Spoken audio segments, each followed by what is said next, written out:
வணக்கம். பாலச்சந்திரன் பேசுகிறேன். இன்னைக்கு ஒரு வினோதமான ஒரு நிகழ்வு, ஆனால் நம்ம இந்தியாவுக்குள்ளே நடந்ததை பற்றி பேச போகிறேன். நமக்கு இந்தியாவில் பிரதம மந்திரியாக ஜவஹர்லால் நேரு இருந்திருக்காரு, லால் பகதூர் சாஸ்திரி இருந்திருக்கிறாரு, இந்திரா காந்தி இருந்திருக்காங்க, சரண் சிங் இருந்திருக்கிறாரு, மொரார்ஜி தேசாய் இருந்திருக்கிறாரு, தேவகவுடா இருந்திருக்கிறாரு, வாஜ்பாய் இருந்திருக்கிறாரு, ராஜீவ்காந்தி இருந்திருக்கிறாரு.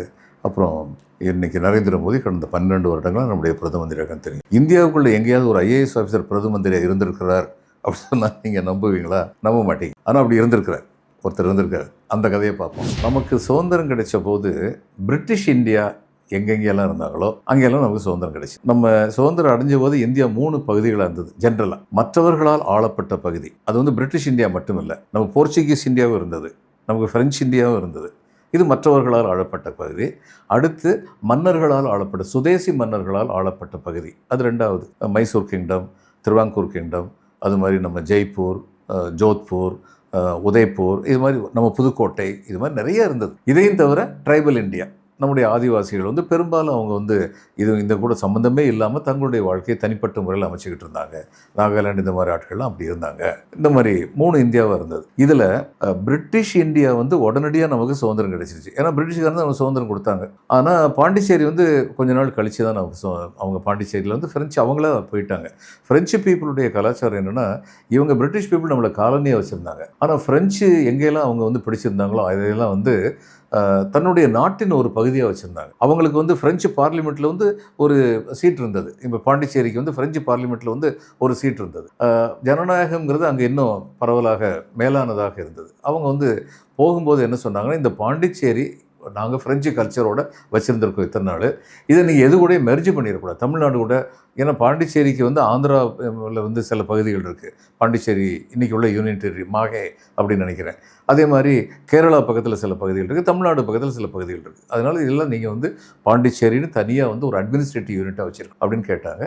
அது இந்திய அரசாங்கம் அதுக்கு ஒத்துக்கிட்டாங்க. அதே மாதிரி தான் இன்றைக்கி வரைக்கும் வச்சுருக்காங்க. இந்த போர்ச்சுகீஸ் பீப்புளும் சில ஏரியாஸ் அவங்களுடைய கண்ட்ரோல் வச்சுருந்தாங்க. அவங்களுக்கு ஜனநாயகம்னா என்னன்னே தெரியாது. இது கோவா அவங்களுடைய கண்ட்ரோலில் தான் இருந்தது. அந்த கோவாலேருந்து அவங்க முடியவே முடியாதுன்னுட்டு இருந்தாங்க, போகவே மாட்டோம்னு சொல்லிட்டு இருந்தாங்க. அதுக்காக வேண்டி உண்ணாவிரதமிருந்து உயிரிழந்தவர்களாக இருக்காங்க கோவாவுடைய சுதந்திர போராட்ட வீரர்கள். அதே மாதிரி அதுக்கு பக்கத்தில் தாத்ரா நாகர் ஹவேலி அப்படின்னு 2 சின்ன என்க்ளேவ்ஸ் இருந்து பார்க்குறது சின்னதாக இருக்கும். ஆனால் ஸ்ட்ராட்டஜிக்கலி அது நமக்கு ரொம்ப முக்கியமான இடம் தான். இந்த கடல் பக்கத்தில் இருக்க தீவு பகுதிகள் எல்லாமே நமக்கு ரொம்ப முக்கியமான இடம். இதை ரொம்ப நல்லா உணர்ந்திருந்தவங்க பிரிட்டிஷ் பீப்புள். இப்போ மொரீஷியஸ் ஒரு காலத்தில் அவங்களுக்கு ரொம்ப தேவைப்பட்டது. ஏன்? மொரீஷியஸை கண்ட்ரோல் பண்ணினா இந்திய சமுத்திரத்தையே கண்ட்ரோல் பண்ணலாம். அங்கே தங்களுடைய ஆர்ம்ஸை நேவியெல்லாம் நிப்பாட்டி வச்சுருந்தாங்கன்னா இந்த பக்கமோ அந்த பக்கமோ மிக விரைந்து நேவல் ஃபோர்ஸை அனுப்ப முடியும். அதனால அவங்க என்ன பண்ணாங்க, மொரீஷியஸில் அந்நேரம் இருந்தது ஃப்ரெஞ்சு பீப்புள். அங்கே உள்ள பெரிய சுகர் ஃபேக்ட்ரி எல்லாமே ஃப்ரெஞ்சு சிட்டிசன் தான் வச்சுருந்தாங்க. அவங்ககிட்ட போய் என்ன பண்ணாங்க, சண்டை போடல. அவங்கள்ட்ட சொல்லி சொன்னாங்க, நீங்கள் தொடர்ந்து உங்களுடைய சுகர் ஃபேக்ட்ரி நடத்தலாம், அதுக்கு நாங்கள் எந்த இடைஞ்சலும் கொடுக்க மாட்டோம். அல்லது இது அத்தனையும் நீங்கள் மூடிட்டு உங்கள் பணத்தை முழுசாக எடுத்துக்கிட்டு போகணும், ஃப்ரெண்ட்ஸுக்குலாம் நீங்கள் போகலாம், அதுக்கும் நாங்கள் எந்த இடைஞ்சலும் பண்ண மாட்டோம்.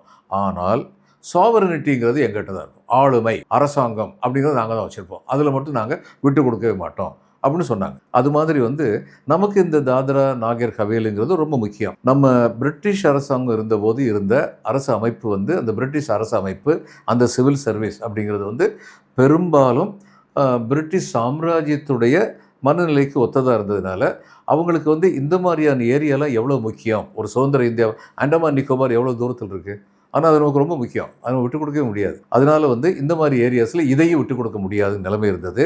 ஆனால் இன்டர்நேஷ்னல் ஒப்பீனியனுக்கு எதிராகவும் போக முடியாது. இன்னொரு நாட்டுக்கு கீழே இருக்கவங்கள படையெடுத்து போய் அவங்கள போர்ச்சுகீஸை விரட்டிட்டோம் அப்படின்னு இருக்க முடியாது. இந்த ஒரு தர்ம சங்கடம் இருந்தபோது அங்கே உள்ள மக்கள் ரிவோல்ட் பண்ணிட்டாங்க. போர்ச்சுகீஸ் ரிவோல்ட் பண்ணி என்ன பண்ணாங்க, தனி அரசாங்கம் அமைச்சிட்டாங்க. உங்களுக்கு கேட்குறதுக்கு அதிசயமாக இருக்கும், இந்திய சுதந்திர வரலாற்றிலேயே அந்த ஒரு ஏரியாவில் மட்டும்தான் ஆர்எஸ்எஸும் அவங்க கூட சேர்ந்து போரிட்டாங்க. இவங்களுக்கு தனியாக இருக்குன்னு சொல்லி போரிட்டு அங்கே உள்ளவங்கள போலீஸ் ஸ்டேஷன்லாம் போய் அவங்கள அடித்து ஒரு இன்ஸ்பெக்டர் கொண்டுட்டாங்க, போலீஸ் ஸ்டேஷனை தீ வச்சாங்க, விரட்டினாங்க. அங்கே யாருமே இருக்கிறதுக்கு ரெடியாக இல்லை, அரசு அமைப்பு யாருமே இருக்க ரெடியாக இல்லை.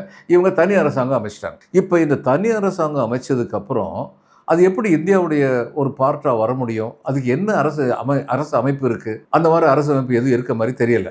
யார் இன்ஸ்ட்ருமெண்ட் ஆஃப் ஆக்சஷன் ஒன்று உண்டு. நமக்கு பிரிட்டிஷ் இந்தியா இருந்தது, அது தவிர சுதேசி மகாராஜாக்களுடைய கிங்டம்ஸ் எல்லாம் இருந்ததுன்னு சொன்னேன்ல.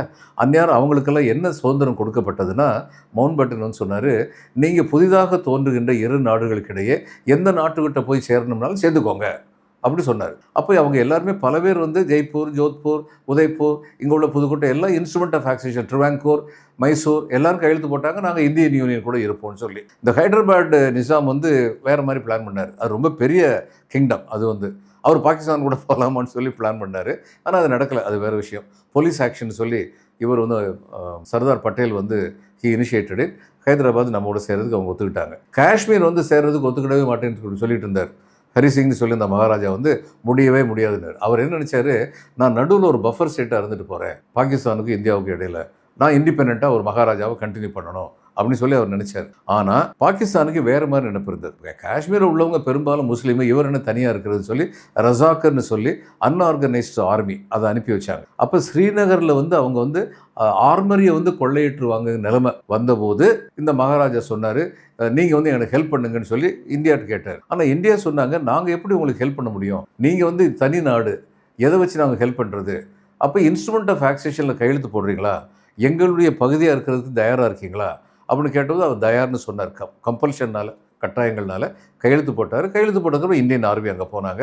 அதுக்கப்புறம் நடந்தது வரலாறு. நம்ம வந்து காஷ்மீர் வந்து விடுதலை பண்ணால் அன்ஃபார்ச்சுனேட்லி இன்னும் கூட கொஞ்சம் நேரம் பிரதம மந்திரி வந்து அனுமதி கொடுத்துருந்தாருன்னா இன்றைக்கி ஆசாத் காஷ்மீர்னு காஷ்மீரில் 3ல் ஒரு பகுதியை பாகிஸ்தான் வச்சுருக்காங்களே, அதையும் நம்ம அந்நேரமே அவங்கள வந்து அந்த இடத்துலேருந்து விரட்டியிருப்போம். ஆனால் விரட்டலைங்கிறது இன்றைக்கி வரைக்கும் நமக்கு பெரிய சிக்கலாக இருக்குது. சரி, இதெல்லாம் ஒரு பக்கம் இருக்கட்டும். இது எப்படி தாத்ரா நாகர் ஹவேலியில் வந்து என்ன பண்ணுறது? அவங்க என்ன பண்ணாங்க, ஒரு அட்மினிஸ்ட்ரேட்டிவ் ஆஃபீஸராக, ஒரு ஐஏஎஸ் ஆஃபீஸராக இந்தியன் கவர்மெண்ட் வந்து அனுப்பி வச்சாங்க. அந்த ஊர் பொதுமக்கள்லாம் சேர்ந்து அவர் வந்து நீங்கள் தான் நாங்கள் அரசாங்கம் வச்சுருக்கோம், எங்கள் அரசாங்கத்துடைய பிரதம மந்திரி நீங்கள் தான் அப்படின்னு சொல்லி அந்த ஐஏஎஸ் ஆஃபீஸரை பிரதம மந்திரி ஆக்கினாங்க. அந்த பிரதம மந்திரி வந்து இந்தியன் கவர்மெண்ட் வந்து பேசினார், நாங்கள் இது மாதிரி தனி நாடாக இருக்கோம், நாங்கள் வந்து உங்கள் கூட சேர்ந்துக்கணும், எப்படி ஜெய்ப்பூர் சேர்ந்துச்சோ, உதய்பூர் சேர்ந்துச்சோ, புதுக்கோட்டை சேர்ந்துச்சோ, அது மாதிரி நாங்களும் சேரணும்னு சொல்லி இன்ஸ்ட்ருமெண்ட் ஆஃப் ஆக்சேஷனில் கையெழுத்து போட்டார். இப்போ எதுக்காக வேண்டி அவரை பிரதம மந்திரி ஆக்குனாங்க? இன்ஸ்ட்ருமெண்ட் ஆஃப் ஆக்சேஷனில் கையெழுத்து போடுறதுக்கு அதிகாரப்பூர்வமான ஒருத்தர் வேணும். அந்த அதிகாரப்பூர்வமானவராக அனுப்பப்பட்ட ஐஏஎஸ் ஆஃபீஸர் அவங்க பிரதம மந்திரி ஆக்குனாங்க. இதுதான் ஒரு ஐஏஎஸ் அதிகாரி ஜவஹர்லால் நேருவுக்கு சமமான ஒரு பகுதியின் இவர் இந்தியாவின் பிரதம மந்திரினா அவர் தாத்ரா நாகர் ஹவேலியின் பிரதம மந்திரியாக இருந்து தாத்ரா நாகர் ஹவேலியை இந்தியாவுடன் இணைத்த வரலாறு. வணக்கம்.